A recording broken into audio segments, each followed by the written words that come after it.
Detik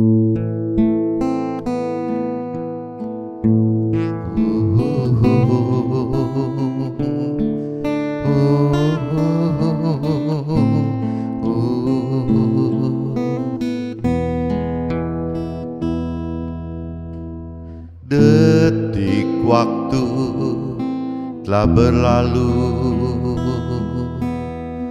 hujan telah mereda,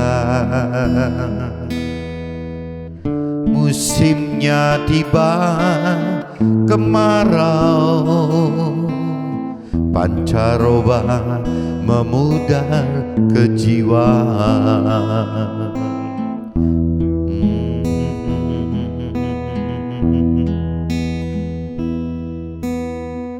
Daun-daun telah mengering, burung-burung berkicau, musimnya tiba kemarau, pancaroba memudar kejiwaan.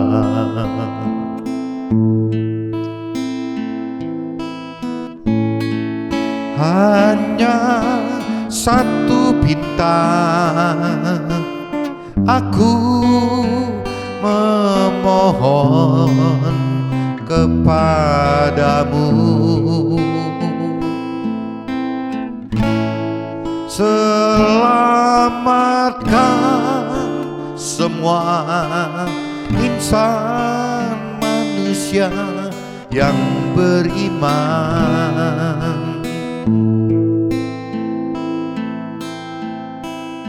Hanya kepadamu aku bersujud.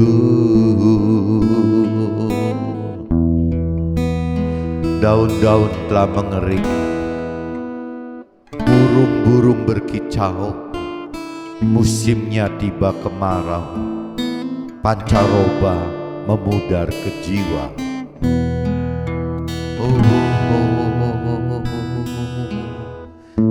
Detik waktu telah berlalu, hujan telah mereda,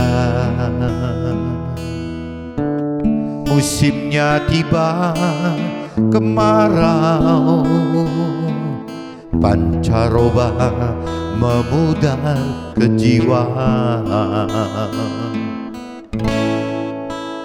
Hanya satu bintang aku memohon kepadamu, selamatkan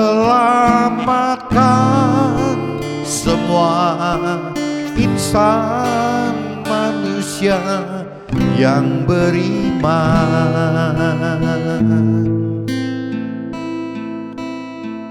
Hanya kepadamu aku bersujud.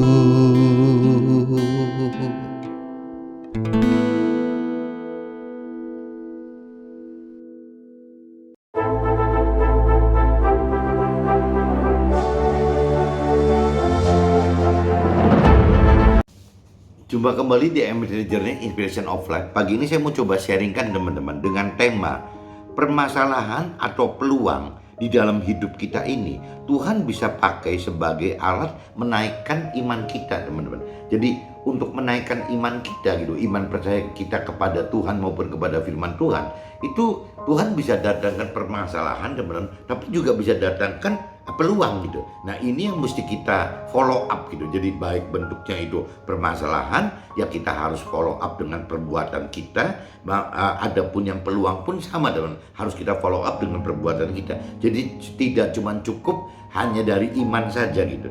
Nah, ini saya sebelum masuk ke draft, teman-teman, sahabat, coba kita dasari sharing hari ini, pagi ini, dengan dari kitab 1 Korintus pasal 4 ayat 6 sampai 16, teman-teman.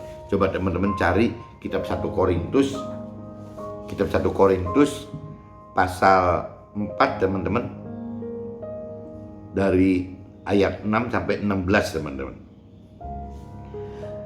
Perikopnya judulnya teman-teman, rendahkanlah dirimu. Berarti rendahkanlah diri kita gitu.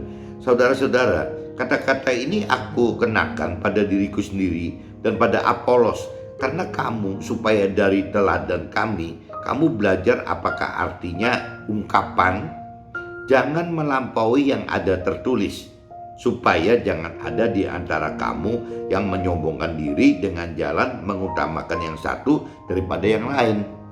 Sebab siapakah yang menganggap engkau begitu penting, dan apakah yang engkau punyai yang tidak engkau terima?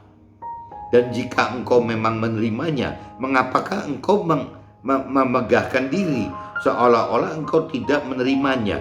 Kamu telah kenyang, kamu telah menjadi kaya. Tanpa kami, kamu telah menjadi raja.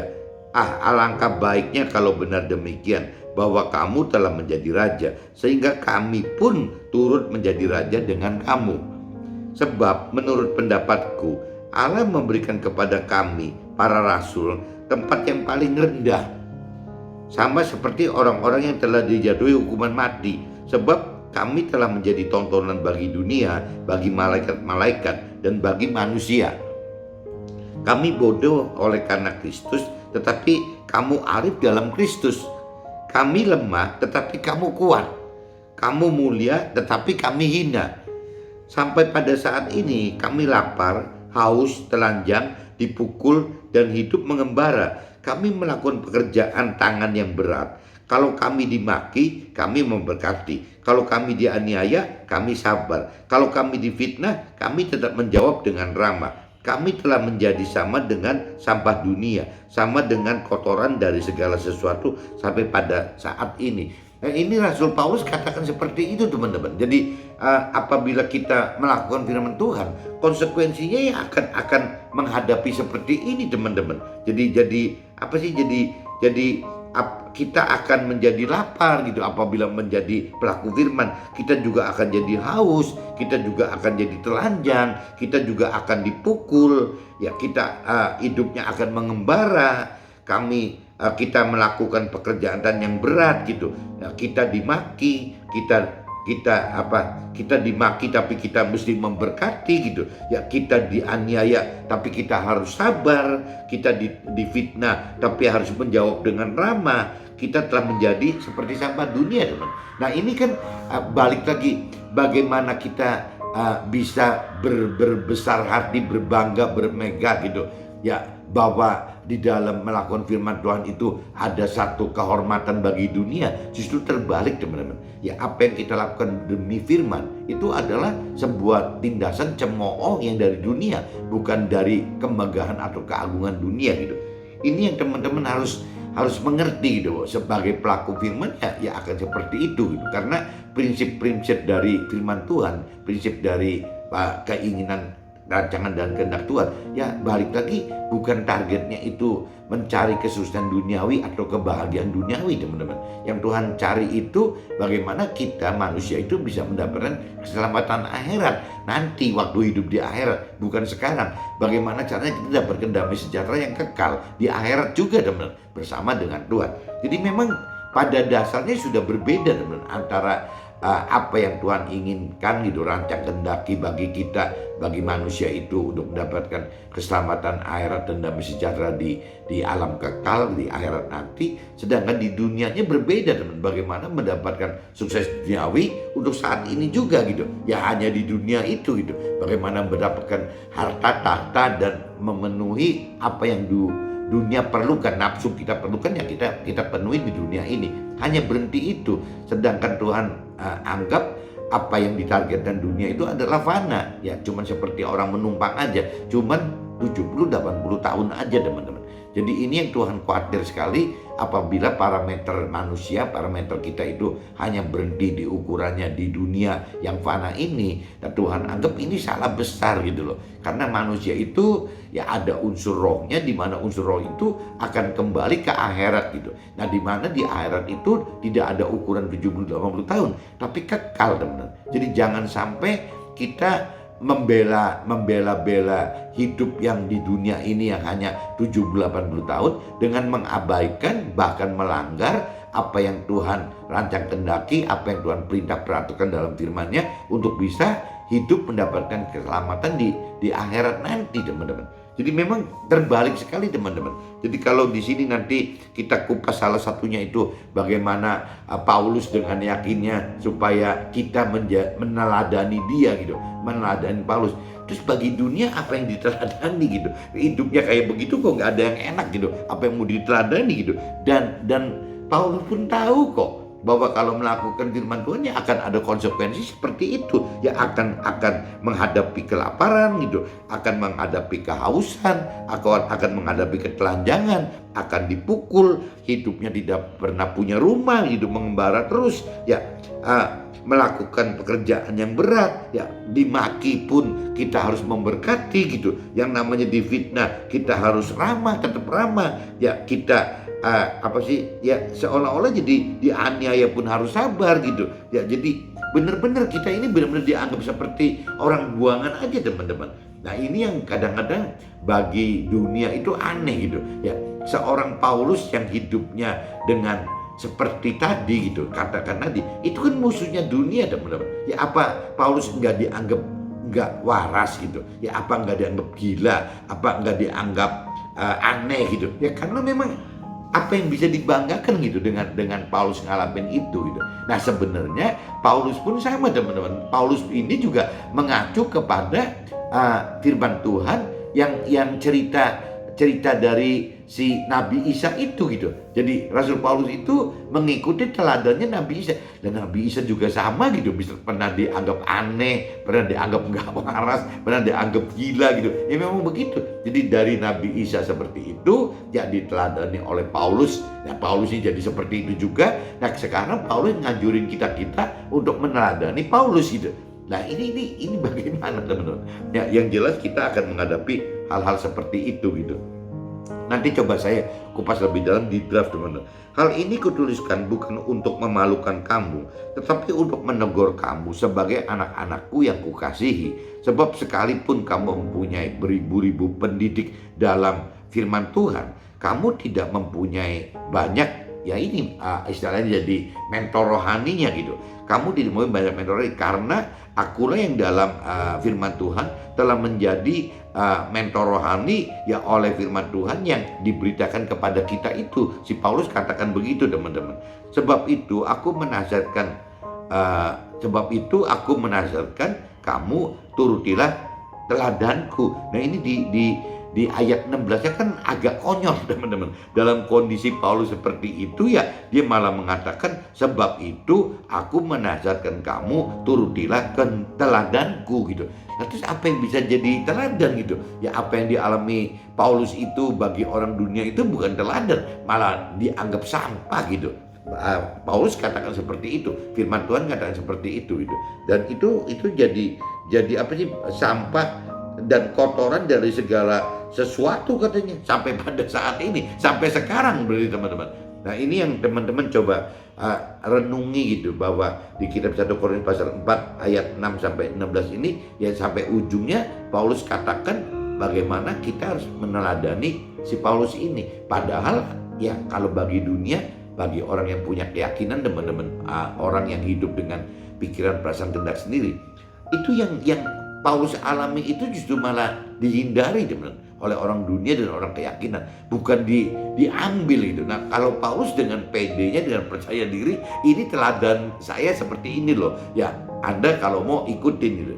Ya memang tidak mudah, teman, untuk mengikuti tidak mudah gitu. Nah ini saya coba lanjut, teman-teman, dengan kitab Yakobus pasal 2, teman-teman. Coba teman-teman cari kitab Yakobus, teman-teman, pasal 2 ayatnya 14 sampai 24, teman-teman. Ayatnya 14 sampai 24. 14 sampai 24, teman-teman. Coba teman-teman cari dulu ya.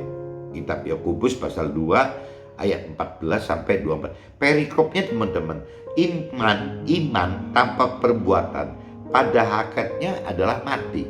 iman tanpa perbuatan pada hakikatnya adalah mati. Itu judul perikopnya, teman.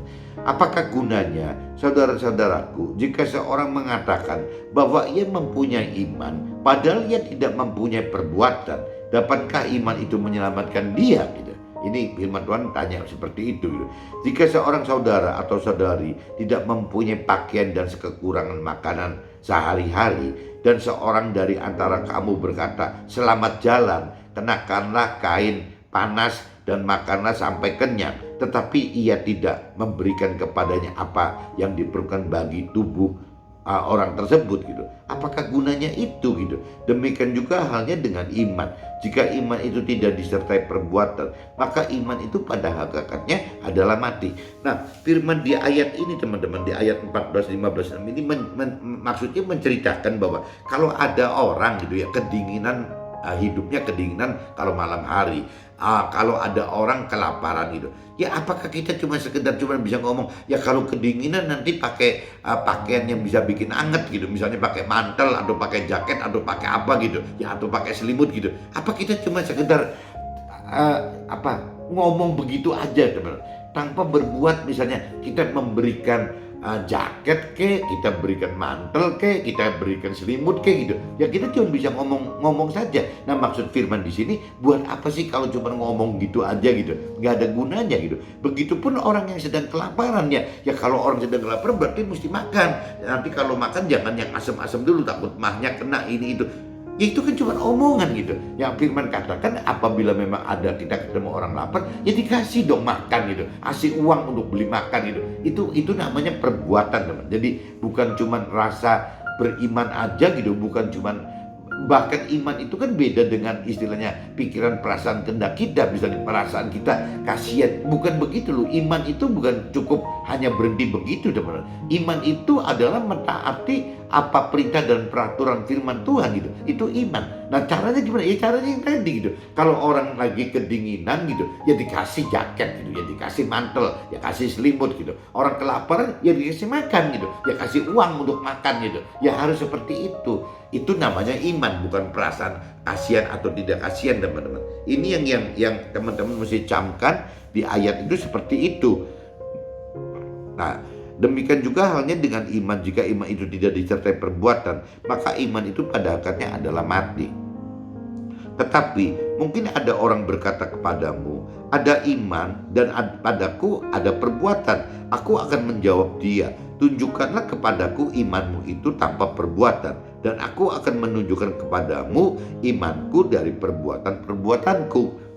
Engkau percaya bahwa hanya ada satu Allah saja, itu baik. Tetapi setan-setan pun juga percaya akan hal itu dan mereka gemetar. Nah, ini jadi teman-teman juga harus ngerti, teman-teman, bahwa di sini di garis bawahi di ayat 19, teman-teman, di kitab Yakobus pasal 2 ayat 19. Engkau percaya bahwa hanya ada satu Allah saja. Kalau kita percaya bahwa hanya ada satu Allah saja, ya nggak aneh, teman-teman. Kenapa? Firman katakan karena setan-setan pun juga percaya, gitu. Akan hal itu mereka gemetar, gitu. Jadi bukan setan atau iblis tidak percaya bahwa Tuhan Allah itu ya satu-satunya Tuhan, gitu.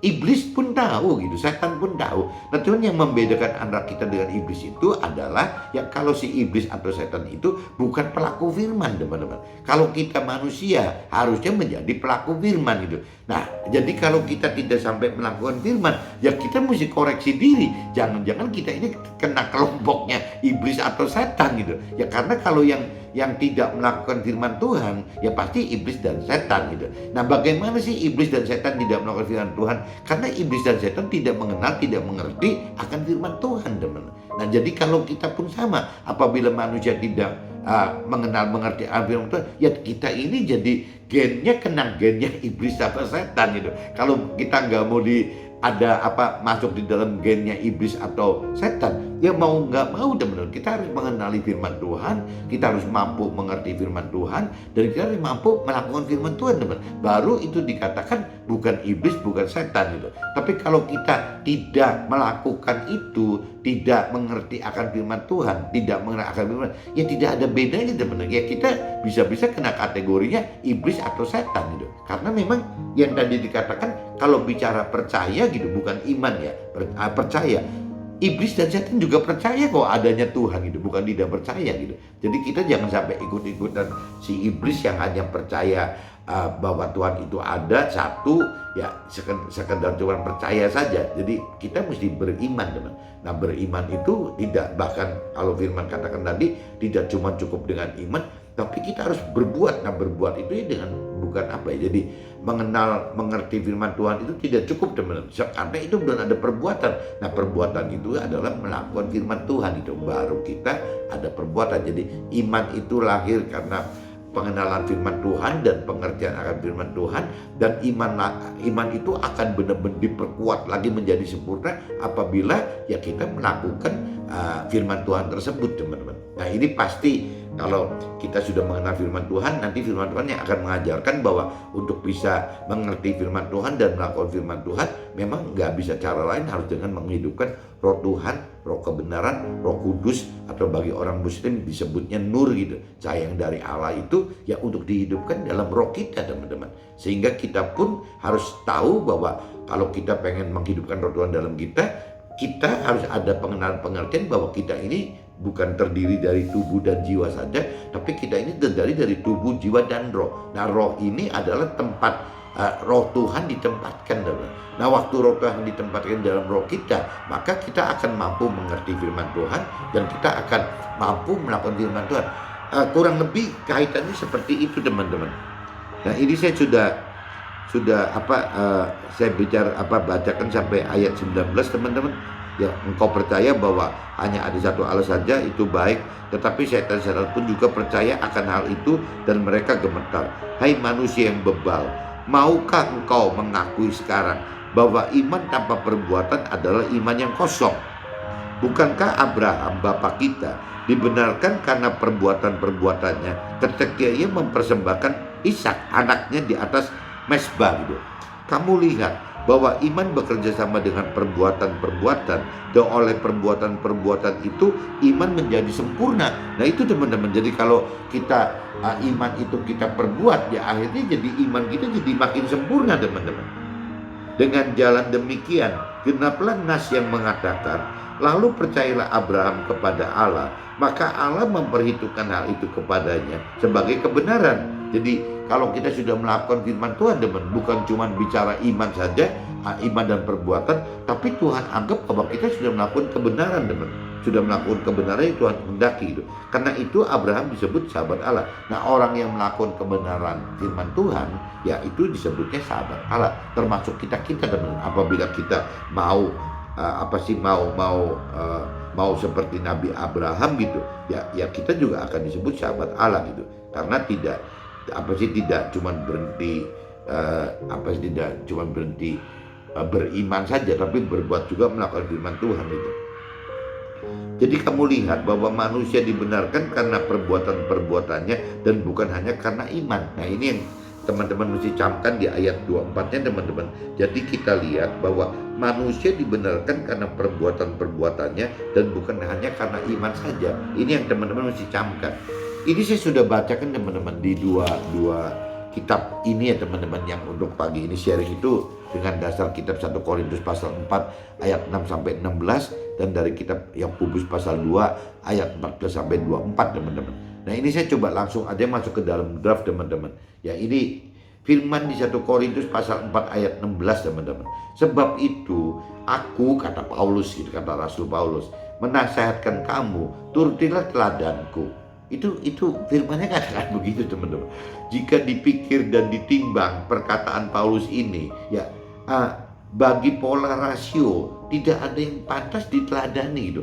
Apa gitu yang dilakukan Paulus? Karena yang dilakukan aneh dan tidak wajar dari kacamata kehidupan orang-orang dunia tadi, yang tadi dikatakan gitu. Jadi apa yang diperintah peraturan firman Tuhan itu adalah satu kebodohan, teman-teman. Kelemahan, kebodohan, kesalahan gitu ya bagi orang-orang dunia. Dan terus kenapa Paulus kok enak-enaknya sebab itu aku gitu menasihatkan kamu, turutilah teladanku. Apa yang bisa dijadikan teladan gitu? Nggak ada contoh yang dianggap benar oleh orang dunia atau orang yang punya keyakinan, teman-teman.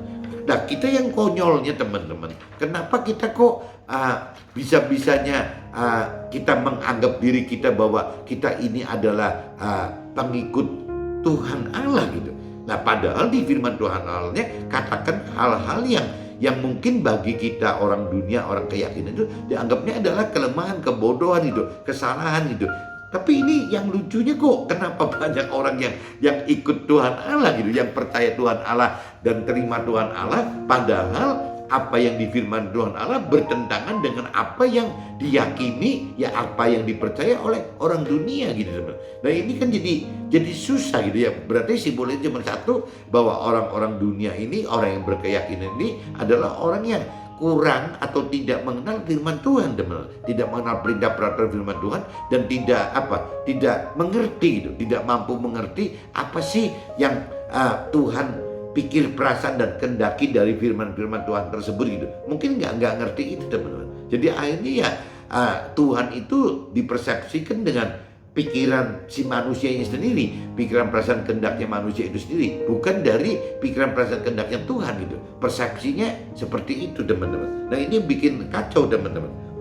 Apa yang dilakukan Paulus adalah kebodohan bagi dunia dan kelemahan bagi dunia serta kehinaan bagi dunia, dan ini dijadikan tontonan gitu ya, bagi dunia, bagi malaikat, bagi manusia juga, teman-teman. Jadi apa yang Paulus lakukan itu jadi tontonan gitu ya, dan ditonton di dunia ini, di dalam dunia ini jadi ditonton oleh manusia dan juga ditonton oleh malaikat di surga, teman-teman. Apa yang dilakukan Paulus itu gitu, dan apa hasil yang hasil pengamatan penonton dunia dan akhirat kan beda, teman-teman. Kalau bicara penonton di dunia, ya itu ya, bahwa apa yang Paulus lakukan itu adalah sebuah kebodohan, sebuah kelemahan, dan sebuah kehinaan bagi dunia, manusia yang nonton di dunia gitu. Ya pasti beranggapannya gitu, teman.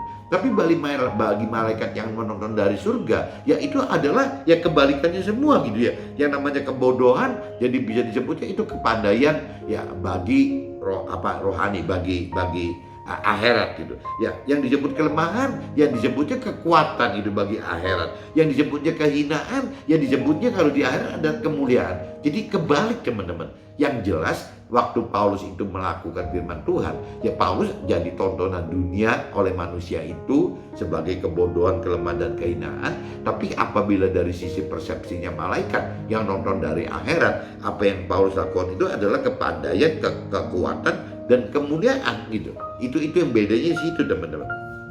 Jadi memang antara apa yang diinginkan dunia dengan rohani itu memang bertolak belakang, teman-teman, berbeda sekali gitu. Dunia tidak dapat teladani Paulus sebagai pelaku firman karena kondisi Paulus yang lapar, haus, telanjang, dipukul, hidup mengembara, dimaki, dianiaya, difitnah, dianggap sampah, malah dianggap sampah dunia gitu. Ya ini yang dunia anggap aneh, tidak wajar, tidak waras itu kan karena yang tadi ya, kondisi Paulus yang istilahnya kelaparan, kehausan, telanjang, dipukuli, hidup dengan tidak punya tempat, hanya mengembara saja, dimaki-maki gitu, dianiaya, difitnah. Itu bagaimana dunia bisa anggap itu Paulus itu sebagai teladan, teman? Ya pasti kan nggak bisa sebagai teladan gitu. Ya malah mungkin dianggap sebagai ya tadi lagi, berarti dianggap sebagai kebodohan, bisa dianggap sebagai kelemahan, bahkan bisa dianggap sebagai kehinaan, teman-teman. Nah cuman ya kembali lagi, prinsip firman Tuhan seperti itu, teman-teman. Prinsip Tuhan itu seperti itu. Kenapa Paulus mesti ngalami seperti ini? Karena Tuhan pengen supaya apa yang difirmankan Tuhan, pengenalan firman Tuhan itu akan Paulus alami secara maksimal itu, total itu. Karena ya memang sampai masuk ke dalaman pengenalan pengertian akan firman itu, teman. Begitupun dengan iman. Iman itu waktu menghadapi seperti ini, waktu kita melakukan firman akan diasah, teman-teman. Ya kita berani nggak ngangkat naikkan level iman kita terus gitu. Nah ini yang ditargetkan Tuhan kan, ditargetkan firman Tuhan seperti itu, teman. Bagaimana kita bisa mendapatkan kedalaman pengenalan pengertian akan firman Tuhan sedalam-dalamnya, dan bagaimana kita bisa menaikkan level iman kita setinggi-tingginya dengan cara yang melakukan firman Tuhan tadi, teman. Waktu kita berbuat melakukan firman Tuhan, iman kita naik dari level ke level, teman. Kalau waktu kita mendalami pengenalan akan firman Tuhan, ya berarti kita kan akan lebih dalam satu level kenal akan firman Tuhan. Begitupun dengan mengerti firman Tuhan, teman. Ya satu level akan makin mengerti akan firman Tuhan gitu. Nah ini kalau sampai range kedalaman pengenalan pengertian akan firman Tuhan dengan level tingginya iman kita gitu, makin besar jarak antara kedalaman pengenalan pengertian firman dan juga tingginya level iman kita, ya otomatis kita jadi lebih lebih seperti Paulus, lebih ahli teman, lebih benar-benar seperti Nabi Abraham, ya karena kita lebih mengerti akan firman Tuhan, lebih beriman untuk melakukan firman Tuhan gitu ya semua teman, semua itu akan membawa kita akan lebih ahli di dalam hal-hal rohani gitu. Seperti yang saya pernah singgung cerita penyanyi teman. Penyanyi itu kalau range vokal nadanya dari rendah sekali sampai bisa naik tinggi sekali, itu pasti penyanyi hebat sekali teman. Sangat ahli gitu dalam hal melakukan profesi sebagai penyanyinya. Kalau kita yang bukan penyanyi asli, kadang-kadang range kita pendek sekali teman-teman. Nggak bisa bagus gitu. Apabila menyanyi ya tidak bisa maksimal gitu. Firman di 1 Korintus pasal 4 ayat 20 teman-teman. Sebab kerajaan Allah bukan terdiri dari perkataan, tetapi dari kuasa. Maka ini terkait dengan firman di Yakobus pasal 2 ayat 14. Nah ini maksudnya ini kalau kita bicara di kitab 1 Korintus pasal 4 ayat 20 yang bunyinya sebab kerajaan Allah bukan terdiri dari perkataan tetapi dari kuasa. Berarti cuma bukan perkataan saja teman, tapi kuasa gitu. Nah sama aja bicara ya, kita ini kalau ingin melakukan firman Tuhan itu bukan cuma hanya dengan iman saja, tapi juga harus dengan perbuatan. Iman itu identik dengan perkataan gitu. Perkataan adalah iman. Nah kuasa itu dengan arti kata identik dengan perbuatan teman-teman. Jadi ini kalau buat saya pengertian saya itu mirip-mirip teman-teman. Jadi kitab 1 Korintus pasal 4:20 itu sebab kerajaan Allah bukan terdiri dari perkataan tetapi dari kuasa. Maka ini terkait dengan firman di kitab Yakobus pasal 2 ayat 14 teman-teman. Jika seorang mengatakan bahwa ia mempunyai iman padahal ia tidak mempunyai perbuatan, dapatkah iman menyelamatkan dia gitu? Nah ini sama. Jadi kitab 1 Korintus pasal 4:20 itu menegaskan seperti itu dan diperkuat lagi dengan di kitab Yakobus pasal 2 ayat 14 teman. Jadi iman tanpa perbuatan itu konyol gitu. Perkataan tanpa kuasa itu juga konyol teman-teman. Nah ini yang kita mesti belajar lebih teman-teman. Nah ini cerita contohnya Nabi Abraham gitu teman. Nabi Abraham dibenarkan karena perbuatan ketika ia persembahkan Ishak di Mesbah gitu. Iman Abraham bekerja sama dengan perbuatan dan oleh perbuatan iman jadi sempurna dan Tuhan perhitungkan sebagai sebuah kebenaran. Maka Abraham disebut sahabat Allah. Ini kalau kita belajar dari apa yang terjadi di Nabi Abraham ini, enggak kira-kira loh teman. Nabi Abraham itu berani sekali gitu. Jadi Abraham itu dibenarkan karena perbuatan ketika persembahkan Ishak gitu. Nah pertanyaannya kenapa sih gitu ya Nabi Abraham kok berani-beraninya persembahkan Ishak gitu ya di atas Mesbah. Udah pasti kan tahu bahwa akan dikorbankan gitu. Nah kembali lagi ini imannya Nabi Abraham ini istimewa sekali teman-teman. Nabi Abraham itu beriman bahwa kalaupun misalnya Ishak itu dikorbankan meninggal dunia mati gitu, menjadi korban gitu. Apa susahnya sih gitu? Ya bagi Tuhan Allah untuk membangkitkan lagi, untuk menghidupkan lagi si Ishaknya gitu. Di iman Abraham itu ada seperti itu teman-teman. Jadi nggak ada takut sama sekali. Nah sama aja teman-teman, sama aja apabila kita percaya dengan kita beriman, kita percaya dengan apa yang Tuhan perintah peraturan dan firman-Nya, apa yang Tuhan janjikan, apa yang Tuhan rancang kehendaki untuk kita. Kalau kita benar-benar gitu, kita percaya, kita beriman gitu, ya terus apa yang dikhawatirkan gitu? Apa bukannya kita juga seperti halnya Nabi Abraham gitu? Ya tidak ada yang perlu dikhawatirkan lagi selama Nabi Abraham percaya total gitu kepada Tuhan Allah gitu. Ya kenapa? Ya karena prinsipnya gampang sekali gitu. Ya apabila Ishak sampai meninggal dunia pun karena dikorbankan, gampang sekali kok bagi Tuhan Allah untuk membangkitkan. Sama aja teman-teman, bagi kita yang misalnya mengalami sakit gitu ya, misalnya sakit. Ya kalau kita beriman bahwa Tuhan itu pada saatnya Tuhan akan sembuhkan kita, terus kenapa kita takut dengan sakit kita gitu teman? Dan kita tahu kok, ya kalaupun sakit itu membawa kita kepada kematian, pasti ada rencana Tuhan yang lebih baik bagi kita gitu. Nah itu namanya iman seperti itu teman-teman. Kalau kita sampai beriman seperti Nabi Abraham, berarti tidak ada satu hal pun di dunia itu menakutkan. Itu contohnya soal sakit dan sembuh gitu. Ya, sakit, sembuh atau meninggal bahkan gitu. Nah, kalau kita percaya kepada Tuhan ya tidak ada batasan. Kita mau sembuh ya nggak apa-apa, kita mau tetap sakit ya nggak apa-apa, bahkan kita mau meninggal pun nggak apa-apa, karena kita beriman bahwa pasti ada satu rencana yang lebih baik dari Tuhan gitu. Itu seperti itu. Begitupun juga soal pengusaha. Apabila pengusaha menghadapi permasalahan dengan soal keuangannya, sama teman. Ya apabila pengusaha itu sudah beriman kepada Tuhan, kenapa gitu? Kenapa mesti takut gitu? Ya mestinya kan yang dicontohkan seperti apa yang dilakukan Nabi Abraham gitu. Ya bahwa harus punya iman. Kalaupun misalnya cash flow kita, keuangan kita tidak memadai perputarannya karena misalnya bisnisnya rugi terus menerus. Tapi kalau kita benar-benar hidup menghidupkan usaha itu bersama dengan Tuhan, ya kan kita tidak ada takut rasa khawatir apa-apa teman-teman.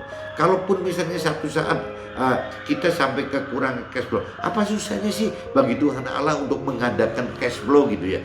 Apa susahnya sih bagi Tuhan Allah untuk membuat yang rugi jadi untung gitu? Kan mudah sekali teman-teman. Buat Tuhan Allah itu mudah sekali gitu.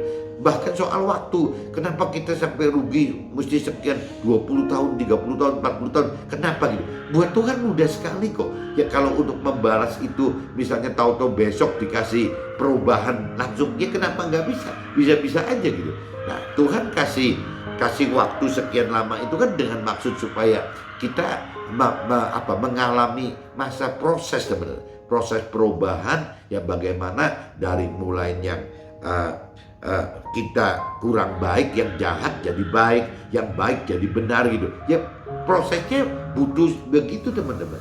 Nah masalah jangka waktu proses, ada yang kenapa cuman sebentar, ada yang mesti bertahun-tahun, ada yang mesti belasan tahun, ada yang puluhan tahun. Itu kembali lagi ke karakter kitanya teman-teman. Kalau karakter kitanya susah sekali dibentuk oleh Tuhan, ya pasti prosesnya lama teman-teman. Prosesnya lama, itu bisa begitu. Bisa juga karena fungsi kitanya teman-teman. Fungsi kitanya Tuhan akan bedakan. Misalnya contohnya apa ya, paling mudah kalau sering di-sharingkan di dalam firman itu, contohnya kayak misalnya cangkir gitu, cangkir gitu. Cangkir itu kan relatif teman-teman. Ya cangkir misalnya dari keramik gitu atau dari gerabah. Ya kalau kita pengen cepat sekali jadi, ya kita dari gerabah aja. Cangkirnya dari gerabah gitu. Gerabah itu cuman istilahnya kasar-kasar, ya langsung diproses dalam panas misalnya sekian ratus derajat, sudah selesai teman-teman. Udah gitu. Terus dicat gitu, dicat pakai cat normal aja, panasin lagi sebentar, udah selesai. Tapi begitu kita masuknya ke cangkir yang untuk koleksi teman-teman, cangkir ini udah nggak bisa dari gerabah gitu. Ya cangkir ini mesti dari keramik mungkin gitu, dari kaulin mungkin gitu. Ini udah bahannya udah beda, bukan tanah liat, tapi harus ada kaulin atau cerita keramiknya gitu. Nah waktu proses keramik atau kaulin ini, daya panasnya pun mungkin nggak cuma cukup ratusan derajat teman-teman, yang dibutuhkan sampai ribuan derajat. Apalagi kalau sampai ada proses pewarnaan, ada ini, ada itu gitu. Jadi proses pembentukan di dalam pembentukan dan pemanasan aja sudah tidak bisa satu kali teman, sudah berkali-kali. Belum lagi ditambah proses pemanasan lagi yang terkait untuk dengan pewarnaan gitu. Nah cuman hasilnya yang satu kan cangkir yang gerabah, yang mungkin seperti cangkirnya tepoci kali ya, tepoci yang sekarang yang di Jawa Tengah banyak itu kan cangkir dari bahan tanah liat gitu, gerabah gitu. Ya paling kualitasnya begitu gitu. Nah cangkir seperti itu tidak mungkin gitu yang bisa ditaruh sebagai benda koleksi yang harganya mahal sekali gitu. Ya itu nggak mungkin teman-teman. Nah Tuhan kadang-kadang proses kita itu seperti itu teman-teman. Bisa karena karakter kitanya yang memang keras sekali, jadi butuh waktu untuk dibentuk. Tapi bisa juga Tuhan proses itu karena Tuhan inginkan kita menjadi ya cangkir yang untuk koleksi tadi, teman. Bukan cuma cangkir yang sifatnya untuk minum teh poci gitu. Nah ini beda di situ, teman. Nah cuman yang tahu persis nanti kita ini bagaimana kan yang tahu Tuhan, teman. Kita kan nggak ngerti gitu. Apakah memang karena karakter kita yang kelewat keras gitu sehingga diprosesnya lama, atau karena memang Tuhan mengharapkan kita menjadi barang yang lebih mulia gitu. Ya contohnya cangkir koleksi tadi dibanding cangkir untuk teh poci tadi. Jadi ini tergantung dari Tuhannya lagi, teman. Tapi kalau bicara yang tadi Nabi Abraham itu ya polanya begitu, teman. Kenapa Nabi Abraham berani persembahan Ishak itu? Karena yang tadi gitu. Karena Nabi Abraham beriman banget bahwa Tuhan itu kalaupun misalnya menyembelih Ishak gitu, apa susahnya buat Tuhan Allah itu membangkitkan Ishak lagi gitu, menghidupkan Ishak lagi, mudah sekali gitu. Jadi tidak ada sama sekali rasa takut apa yang akan terjadi gitu. Nah kita juga harusnya belajar dari iman Abraham seperti itu, teman-teman. Nah iman Abraham bekerja sama dengan perbuatan. Yang tadi kan berarti imannya bekerja sama dengan perbuatan, dan oleh perbuatan iman jadi sempurna gitu. Ya waktu Abraham mengiyakan mengorbankan Ishak tadi dengan berani dengan perbuatan itu, ya otomatis jadi iman Abraham naik level lagi. Yang tadinya belum pernah diuji coba dengan mengorbankan Ishak. Kalau cerita yang lain kan Abraham sudah harus meninggalkan kota Ur Kasdim, udah harus pindah lagi, udah semua kok gitu. Ya sampai ujungnya yang terakhir itu ya persembahan untuk Nabi Ishak dikorbankan itu gitu. Itu kan percobaan yang paling berat buat Nabi Abraham karena nggak ada lagi gitu. Ya kalau Ishak sampai meninggal, wafat, dikorbankan, disembelih gitu, ya berarti sudah nggak punya apa-apa lagi gitu. Nah ini tapi Abraham berani gitu. Nah waktu Abraham naik level imannya karena berani persembahkan yang paling berat buat Nabi Abraham, ya akhirnya firman katakan iman Abraham itu jadi sempurna, teman-teman. Dan Tuhan perhitungkan iman yang sempurna Abraham itu adalah sebagai kebenaran, teman-teman. Malah bukan cuma sekedar iman lagi, sudah disebutnya hebat banget, benar banget yang namanya Nabi Abraham itu. Jadi disebutnya sudah kebenaran. Maka ya khusus buat Nabi Abraham itu disebutnya sahabat Allah. Nah problemnya apakah sahabat Allah itu cuma Nabi Abraham? Apakah kita tidak mungkin jadi sahabat Allah gitu ya? Itu kembali relatif di kita lagi, teman-teman. Ya bagaimana iman kita dan perbuatan kita, apakah seberani Nabi Abraham? Tidak gitu. Seperti itu, teman-teman. Nah untuk supaya kita berani punya level seperti Nabi Abraham, ya kembali lagi, teman. Kita butuh kedalaman pengenalan pengertian akan firman Tuhan, dan juga kita butuh menaikkan level iman kita seperti yang terjadi di Nabi Abraham tadi, teman. Ya terus-terusan seperti itu. Bahkan yang namanya Paulus pun sama, teman. Paulus pun juga kalau tanpa ada iman gitu, keberanian iman juga tidak mudah, teman. Tidak mudah untuk Paulus itu bisa menghadapi hal-hal yang tadi dikatakan. Ada cerita lapar, haus, telanjang, dipukul, hidup mengembara, dimaki, dianiaya, difitnah gitu, dianggap sampah. Itu kalau tanpa ada iman rasanya nggak mudah, teman. Nggak mudah untuk Paulus bisa hadapi hal-hal seperti ini. Tidak beda dengan ceritanya Nabi Abraham tadi, teman-teman. Nah ini dalam hidup kita Tuhan datangkan hal-hal yang terkait dengan iman kita, baik dalam bentuk permasalahan atau peluang, di mana hal tersebut tidak cukup berhenti di dalam iman, tapi harus juga kita perbuat. Nah ini yang terakhir ini saya jadikan temanya, teman-teman. Jadi temanya sama gitu, permasalahan atau peluang dalam hidup Tuhan, dalam hidup kita, Tuhan pakai sebagai alat menaikkan iman kita. Jadi kalau kita urainya dalam hidup kita, Tuhan datangkan hal yang terkait dengan iman kita, baik dalam bentuk permasalahan dan peluang gitu. Nah ini bukan cuma iman saja, teman-teman. Jadi di sini dimaksudnya itu apabila Tuhan ingin memperdalam pengenalan akan firman kita, apabila Tuhan ingin memperdalam pengertian akan firman kita, yaitu tidak bisa dengan cara hanya ya sekedar begitu. Ya Tuhan akan latih kita pengenalan pengertian akan firman Tuhan kita itu dengan mendalami ya lewat permasalahan, teman. Tuhan bisa datangkan permasalahan, Tapi sebaliknya Tuhan juga bisa datangkan peluang, teman-teman. Jadi buat Tuhan permasalahan dan peluang itu, ya kalau buat dunia mungkin kalau permasalahan negatif gitu. Tapi kalau peluang berarti positif. Tapi kalau bagi rohani, bagi Tuhan, bagi firman Tuhan, permasalahan dan peluang itu nggak ada problem dong. Tidak ada penilai ini positif atau negatif, ini negatif atau positif gitu. Yang jelas permasalahan menjadi alat uji coba buat kita lebih dalam mengenal, mengerti, serta keberanian melakukan iman Tuhan, menaikkan level iman kita gitu. Itu dari lewat permasalahan. Tapi bisa juga teman-teman dari peluang, teman. Dari peluang juga sama. Peluang itu juga bisa menghasilkan kedalaman pengenalan pengertian iman Tuhan dan juga keberanian melakukan dan beriman untuk naikkan level iman kita. Jadi permasalahan peluang itu dari kacamata Tuhan, dari kacamata rohani sama saja, teman-teman. Yang penting intinya dalam permasalahan itu menimbulkan perubahan. Sebaliknya di urusan peluang juga bisa menimbulkan perubahan. Perubahan apa? Ya perubahan kedalaman pengenalan pengertian akan firman Tuhan serta tingginya level iman kita. Jadi itu kedalaman pengenalan pengertian akan firman Tuhan dan ketingginya level iman kita, ya itu harus melewati yaitu ya adanya proses permasalahan atau proses peluang gitu. Maksudnya gitu, teman-teman. Jadi teman-teman nggak usah khawatir kalau ngadepin permasalahan berarti waduh ini kita dalam problem. Kalau dari kacamata rohani, dari kacamata Tuhan, ya Tuhan pengen asah kita kok lewat permasalahan kita. Jadi kita nggak usah harus down gitu ya karena permasalahan. Jadi kita harus bagaimana? Ya nggak apa-apa gitu, lewat permasalahan Tuhan akan ajar kita untuk lebih dalam mengenal, mengerti ajaran Tuhan dan akan naikkan level iman kita gitu lewat permasalahan itu. Tapi kalaupun kita mengalami peluang, ya kita juga jangan senang-senang, teman, karena peluang itu bisa Tuhan datangkan dan bisa juga Tuhan jadikan sebagai yaitu ya alat untuk merubah gitu pengenalan pengertian firman kita dan juga alat untuk menaikkan level iman kita. Jadi pengen permasalahan atau peluang, ya bagi Tuhan itu sama. Yang Tuhan Tuhan pilih itu bukan masalah permasalahan atau peluangnya, bukan Tuhan tentukan permasalahan atau peluangnya, tapi prosesnya, teman.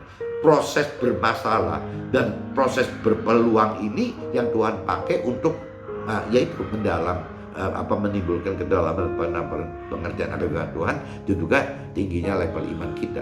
Begitupun juga lewat peluang, teman. Lewat peluang juga sama, teman. Jadi lewat peluang itu Tuhan akan pengen ngebaca kita berani nggak gitu ngadepin peluang itu. Kadang-kadang kalau kita tidak mau beresiko gitu, ya biasanya kita kalau tidak mau berubah, biasanya ya ditolak, teman. Ya meskipun bentuknya peluang pun ya tidak dianggap gitu, karena takut untuk berubah. Nah makanya Tuhan kan yang serba tahu gitu bahwa kita ini tipe-tipe orang yang kapan sih yang mestinya dikasih permasalahan gitu. Tapi juga Tuhan tahu kapan sih kita dikasih peluang gitu. Itu Tuhan yang tahu persis kan itu, teman-teman.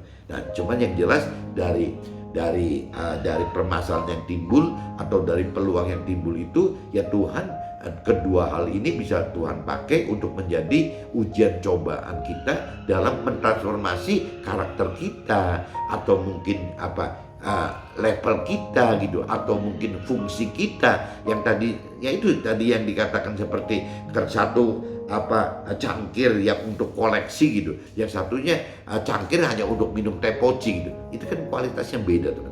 Jadi semua itu bisa Tuhan pakai dalam proses gitu. Tuhan bisa manfaatkan dalam proses yang bermasalahan, yang timbul karena permasalahan. Tapi Tuhan juga bisa proses karena Tuhan beri peluang gitu, teman. Dua-duanya sama, teman, bagi Tuhan sama. Jadi kalau buat kita yang sudah lebih dalam mengenal, mengerti akan firman Tuhan, sebenarnya loh ya kita hidup menghadapi permasalahan atau kita hidup dengan mendapatkan peluang, sebenarnya bukan itu, teman-teman. Yang kita cari itu nggak usah itu gitu. Jangan sampai kita ketakutan karena kita menghadapi permasalahan, jangan sampai kita bergembira karena mendapatkan peluang gitu. Karena dua-duanya Tuhan pakai sebagai proses untuk lebih dalam mengenal, mengerti akan firman Tuhan, lebih tinggi level imannya gitu.